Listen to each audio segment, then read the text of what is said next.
As Muslims, we have a right to bring up our children in accordance with our beliefs, which have served us over the centuries well. Now, I give you the same right to bring up your children in the way that you want. What about the rights of the children themselves? Well, the rights of the children come when they are they're old enough to understand the issues.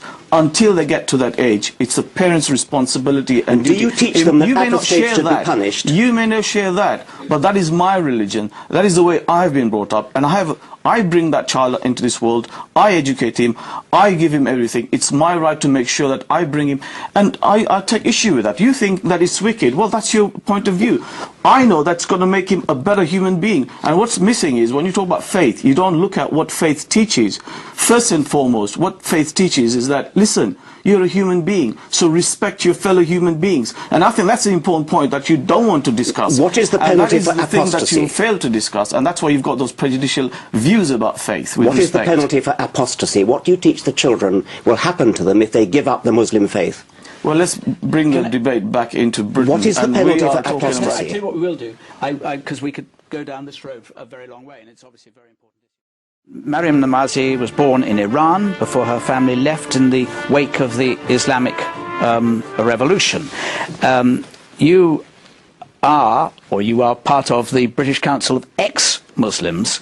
I presume that you believe religious principles are not entirely helpful to developing moral values. No, I actually think that oftentimes religious principles are actually quite immoral, to be quite frank. And I think that if you look at examples where girls are sexualized at a very young age, for example, if you look at Islamic schools where they're forced to veil, where they're taught that they're different from boys, where they're not allowed to listen to music, where they're completely segregated, and many such examples like that. I think, in fact, if there is any good morality that comes out of even religious education, it's not because of religion, it's oftentimes despite religion, and it's the result of an enlightenment and a vast social movement for 21st century values that have had an effect on religion as well. Let me bring in, I will come to you in a moment, let me bring in Mohammed Muqaddam in response to that. I don't want to misreport, but at Muslim schools, the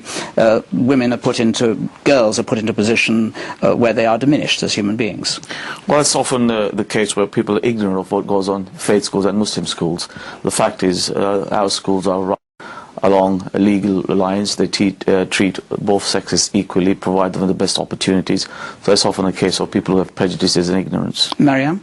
I mean, I think it's typical of Islamic schools and the political Islamic movement to label any criticism a sort of prejudice and thereby racism, thereby trying to make people silent on criticizing it.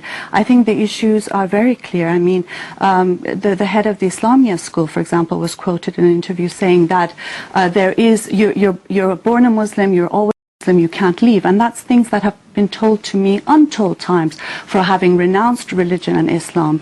There is threats, there is intimidations. Just yesterday, a 16-year-old girl was killed by her father for refusing to wear the veil. I think Islamic schools very much do suppress and restrict girls. Professor Dawkins said, if a child is born into a family given a certain religion, when that child growing up basically knows more about their religion, and as they grow up they learn about other religions and choose, and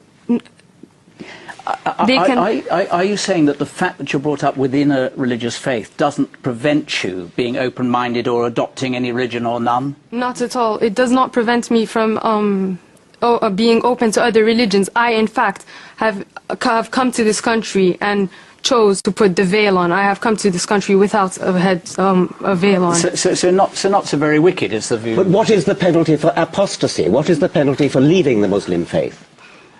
To be honest, I cannot back that point up. Dr. Muqaddam, what is the penalty for apostasy?